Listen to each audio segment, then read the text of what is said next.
تو پہلا تو یہ امپورٹنٹ ڈیولپمنٹ یہ ہوئی کہ عمران خان صاحب نے جو اپنا دھرنا کیا ہوا تھا ان کا جاری تھا اسلام آباد میں، وہ 17 دسمبر کو فوراً انہوں نے کینسل کیا کہ اتنا بڑا سانحہ ہو گیا تو اس وقت سیاست اور دھرنوں کا وقت نہیں ہے۔ اس کے بعد آپ کو معلوم ہے کہ فوراً آل پارٹیز کانفرنس ہوئی جس میں ہماری پولیٹیکل لیڈرشپ، ملٹری لیڈرشپ سب اکٹھے ہو گئے، اور خاص کر ہماری جو پولیٹیکل پارٹیز ایسے وقت پہ بالکل انہوں نے، میں سمجھتا ہوں، ایک بڑا یونٹی کا مظاہرہ کیا، اور وہاں پہ پھر ایک قومی ایکشن پلان جو ہے وہ بنایا گیا، اور میں سمجھتی ہوں 2015 میں جنرل رحیل شریف کی قیادت میں اور ہماری پولیٹیکل لیڈرشپ، نواز شریف صاحب اس وقت پرائم منسٹر تھے، تو بڑے بھرپور طریقے سے نیشنل ایکشن پلان پہ عمل کیا گیا، اور جہاں جہاں پاکستان میں دہشت گردی کے دہشت گرد ان کے ٹھکانے تھے وغیرہ وغیرہ، ان سب کو ٹارگٹ کیا گیا، بلکہ نارتھ وزیرستان میں جو آپریشن چل رہا تھا اس آپریشن کو اور اپنا تیز کیا گیا، اور اس کا رزلٹ یہ ہوا کہ 2015 میں اور کے اینڈ تک ہم نے یہ تمام جو تحریک طالبان کے جو ملیٹنٹس تھے، جن کے ہائیڈ آؤٹس تھے، جن کے بیسز تھے وزیرستان میں، خاص کر شمالی وزیرستان میں اور کے پی میں، ان کو نکال کے ان کو میجورٹی ماری گئی، جو پکڑے گئے ان کے بعد میں ٹرائل ہو گئے، اور اس کے بعد جو بھاگ گئے جو افغانستان کی سائڈ پہ، اور بعد میں ان کو بھی وہاں فالو کر کے چن چن کے ان لوگوں کو مارا گیا۔ تو میں سمجھتا ہوں کہ قوم کو ایک قوم نے اپنا ڈٹرمنیشن شو کی کہ ہم نے اب اتنی بڑے سانحے کے بعد مزید ایسے سانحے کے ہم متحمل نہیں ہو سکتے، تو دہشت گردی کو بالکل ان کو ایک جڑ سے نکالنے کے لیے پاکستان کی مسلح افواج اور ان لوگوں نے، ملٹری گورنمنٹ نے، ملٹری لیڈرشپ اور سول لیڈرشپ ایک پیج پہ آئے، اور میں سمجھتا ہوں کہ پھر یہ سارا معاملہ ابھی بھی 100% دہشت گردی تو پاکستان میں ختم نہیں ہوئی ہے، لیکن جنرل قمر جاوید باجوہ کے آنے بعد آپریشن رد الفساد ہوا، اور اس میں جس میں ان کا ڈٹرمنیشن تھی کہ گلی گلی میں، محلے میں چن چن کر جدھر یہ لوگ ہیں ان کو پکڑیں گے اور ان کو بریگیڈیئر صاحب، میں تو آپ کی شکر گزار ہوں کہ آپ نے اس معاملے کو دوبارہ دہرایا ہے، یوں کہ ہمیں اے پی ایس کے واقعے کے بارے میں تو پتہ ہے، لیکن اس کے بعد اس میں ملوث جتنی آرگنائزیشنز کو آپ نے نام لیا ان کے ساتھ ہوا کیا، اس کے بارے میں نالج لوگوں کو کم ہی رہی۔ لیکن اچھا ہے کہ آج آپ نے پھر دوبارہ یہ ریوائز کیا اور یہ بتایا اپنی قوم کو کہ وہ لوگ کہیں بھاگ نہیں گئے، کہیں چھپ نہیں گئے، بلکہ ہم نے پوری کوشش کر کے ان کو پکڑا بھی، ہم نے ان کا خاتمہ بھی کیا، اور وہ بچے واپس نہیں آ سکتے، لیکن ان کے ماں باپ کے دل میں کچھ تسلی اور تشفی ضرور ہوگی کہ یہ دشمن جو ہیں یہ خاک میں مل گئے۔ میں آپ سے یہ بھی جاننا چاہتی ہوں بریگیڈیئر صاحب کہ اس کے بعد ہماری سیکیورٹی اور ڈیفنس میں کیا کوئی تبدیلی آئی ہے، کیا اس میں بہتری آئی ہے، کیا اس اوور آل سسٹم کو جس میں ہم ٹیررزم کا خاتمہ، ایکسٹریمزم کا خاتمہ کرنا چاہتے تھے، اس میں ہم کتنے اسٹیپ فارورڈ ہوئے ہیں؟ دیکھیں، اس سانے کے بعد پھر یہ بھی ایک اسٹریٹجک فیصلہ کیا گیا ہماری سول اور ملٹری لیڈرشپ نے، اور میں سمجھتا ہوں کہ خاص کر جنرل باجوہ جو آرمی چیف، موجودہ آرمی چیف ہیں، ان کے فیدر ان دا کیپ ہے کہ انہوں نے یہ اس پروجیکٹ کو امپلیمنٹ کیا کہ پاک افغان بارڈر جو ہے 2500 کلومیٹر اس کی ڈبل فینسنگ کی گئی ہے، 350 قلعے اور فورٹس جو ہیں ان کی تعمیر ہوئی ہے، اور تاکہ بارڈر کی جو ہماری سیکیورٹی فورسز ہیں پاک افغان بارڈر پہ وہ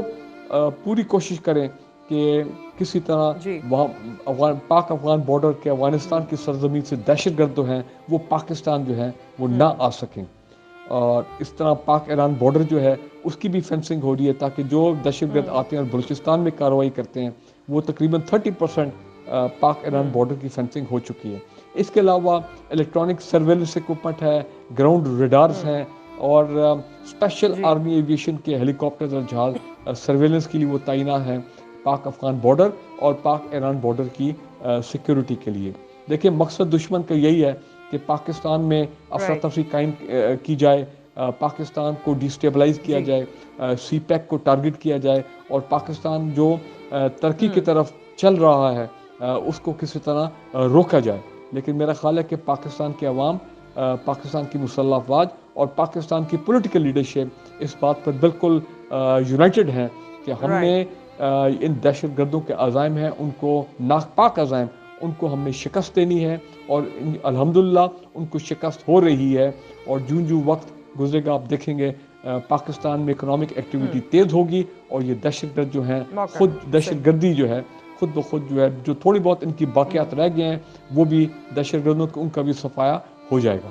مگر بریگیڈیئر صاحب جس طرح آپ نے بات کی ہے ان کے کیمپس کی، ٹریننگ کیمپس کی جو کہ بارڈر پہ موجود ہے، میں چاہوں گی کہ ہم علیحدہ سے اس پہ سیشن کریں اور ہمیں پتہ چلے کہ اب ان کیمپس کی کیا صورتحال ہے اور کیا کیا ہمیں آگے کرنے کی ضرورت ہے. اس پہ ہم مکمل پروگرام آپ سے کریں گے. بہت شکریہ اس وقت ہمیں وقت دینے کا، یہ تمام انفارمیشن کا، اور امید ہے کہ اسی طرح آپ ہمیں جوائن کریں گے قوم کی آواز کے ساتھ وائس آف نیشن کے فورم پر. بہت شکریہ. Thank you. سو یہ ہمارے ساتھ تھے brigadier Farooq, brigadier retired Farooq, analyst, defence analyst, اور انہوں نے بہت سارے ایسے بہت سی انفارمیشن تو دی آج کے دن کے حوالے سے جس سے ہماری قوم کو کچھ تسلی ضرور محسوس ہوئی ہوگی. آگے ہم ضرور اپنے ان ایپیسوڈز کو لے کر چلیں گے کہ وہ ہمارے دشمن، وہ ہمارے ملک کے دشمن جو یہ سانحے کرتے رہے ہیں، جو یہ مسائل کرتے رہے ہیں اور جن کی نظر آج بھی محلی ہے، ہم ان کو کیسے نمٹ سکیں گے، ہم ان کے لیے کیا کر سکیں گے. اس حوالے سے آگے آپ ہمارے پروگرام دیکھتے رہیے. آج کے دن ہم وائس آف نیشن کے پلیٹ فارم سے خصوصی طور پہ ان فیملیز کو جن کے بچے چلے گئے ہیں، ہم آپ کے لیے دعا گو ہیں، ہم آپ کے ساتھ ہیں. ہم صرف آپ کو یہ کہہ سکتے ہیں کہ ہم آپ کا غم پوری طرح سے محسوس کر سکتے ہیں. جہاں کہیں آپ کو ہماری ضرورت ہوگی ہم آپ کے ساتھ ہوں گے. ہماری دعائیں آپ کے ساتھ ہیں. اللہ تعالیٰ آپ کے شہداء کو وہ مرتبہ عطا کرے جس کے لیے ہم سب خواہش مند ہیں، جس کے لیے ہم سب کوشاں ہیں. آپ سب اپنا خیال رکھیے. آپ سے پھر ملاقات کریں گے. اللہ حافظ.